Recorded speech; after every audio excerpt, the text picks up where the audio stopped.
Hey guys, welcome back to Mage's Library. It's Alex.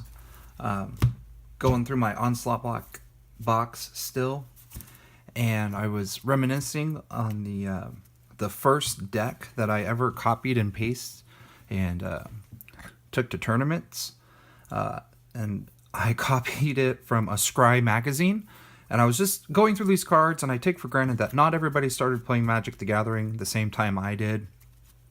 And other folks started after me, or before me, I should say.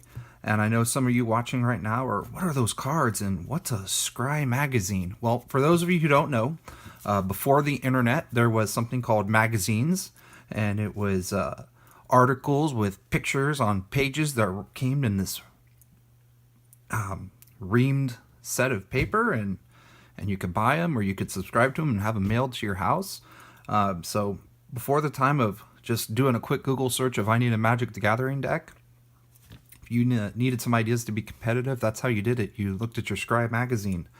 I couldn't understand why I wasn't winning with the deck, and I realized that the closer and closer I got to just what the deck list was in the Scry magazine, the more likely I was to win the tournaments. So this actually is not complete. And I don't even think that I have the Astral slides in here. I have some of the key cards to actually cycle with. And I don't know that we're going to find any Astral slides in here for me to even show you. I'm going to be disappointed if that's the case. But I'm getting the inspiration, so I'm ultimately going to rebuild this deck. Okay, so here's Lightning Rift. So Lightning Rift, whenever you cycle a card, you can pay 1 to deal 1 damage to target creature or player. So, a couple of reasons that the cycle deck was very powerful at the time. You would land your enchantments. You needed the really good one used Astral Slide and Lightning Rift. That was red-white.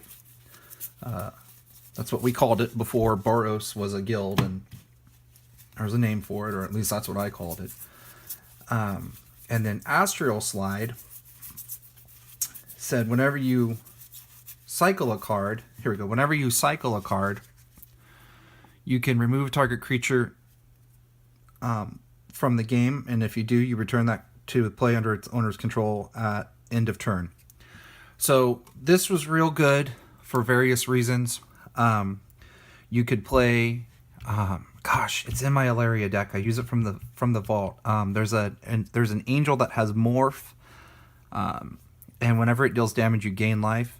And for the life of me, I cannot remember what that card is called.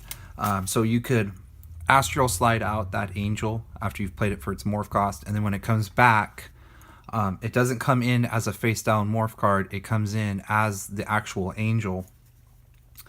You could, at the time, combat damage was still on the stack. That was a thing. So you could go to combat, you could get your creature in combat, put damage on the stack, cycle your creature out. It would deal damage to the opponent's creature. The opponent's creature would go, the damage that was on the stack wouldn't deal damage to the creature. So you had real nifty ways to move things in and out of the astral plane, if you will.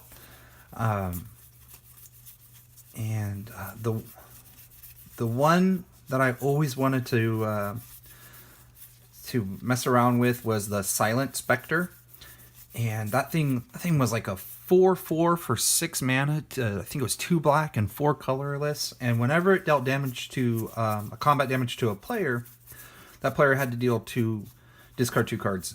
The clerics, I remember the clerics being kind of a cool tribal at the time. There was a land where you could, for white mana, you could sacrifice a cleric and gain life equal to its power. And I think the black activated ability was you sacrifice a cleric, and the player and target player loses life equal to its power. Target opponent, I don't remember the wording on it, and I didn't find one in here. So I'm actually gonna take some time and just rebuild this deck. There was the Onslaught cycle lands. They were 1 mana, as opposed to the Urza Saga, which, so if it was like Secluded, this is Secluded Steep. I can't remember the name of, I know Remote Isle from Urza Saga is the blue one. So back then you would pay 2 colorless to cycle the card, and it would come and play tapped, and you would generate blue mana. In the Onslaught block, it got a lot more efficient. It was whatever mana it was. So Lonely Sandbar, in a lot of ways, in my opinion, was an upgrade, because it was 1 blue to cycle it. Now, I know if you had Fluctuator, you would just chuck your lands, because Fluctuator made your cycling cost 2 less. Here we go. So here's my Silent Spectre.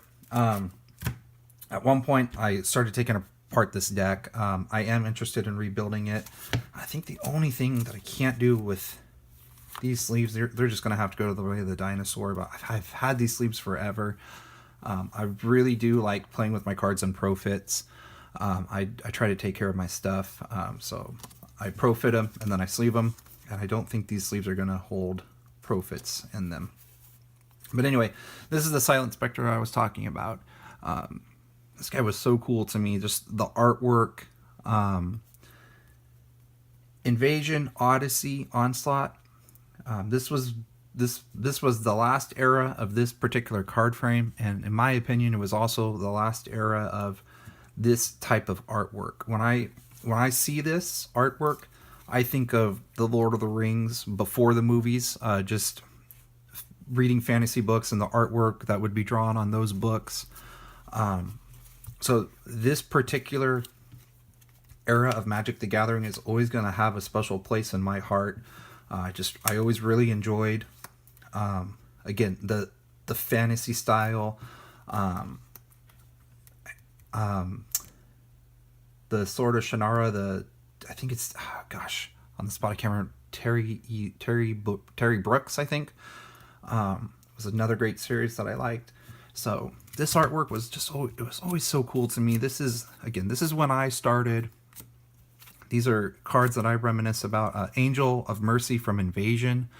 I always loved this artwork. I loved the armor she's wearing. I love how her sword seems to be glowing, and she's just cutting the Phyrexian war machines to pieces there. So,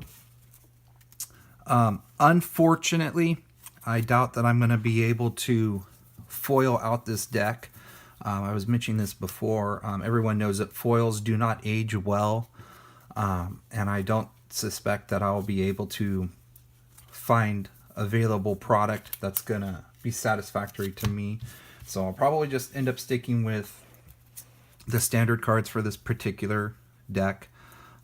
These things have to be over 10 years old now, but there's some cards missing in here. I used to play with Flametongue Kavu in here. I really like that. Come in and just deal 4 damage to a target creature. It was 3 colorless, red. It was one of the Kavus. It was a plane shift uncommon. It came in. It was 4 power, 2 toughness, but you did get 4 damage on a creature. But with Astral Slide, you powered that thing out. You could potentially wipe out 2 creatures in one turn. So on turn 5, if you were holding one of your cycle lands or something else that would cycle at 1, or you had a cycle reduction like a Fluctuator out, you would put down your Flametongue Kavu, deal 4 damage to something. Hopefully your opponent was foolish enough to try to send a shock at it or some other kind of kill spell. You cycle your land away. You draw the card. Flametongue Kavu comes back, hits another creature at the end of the turn.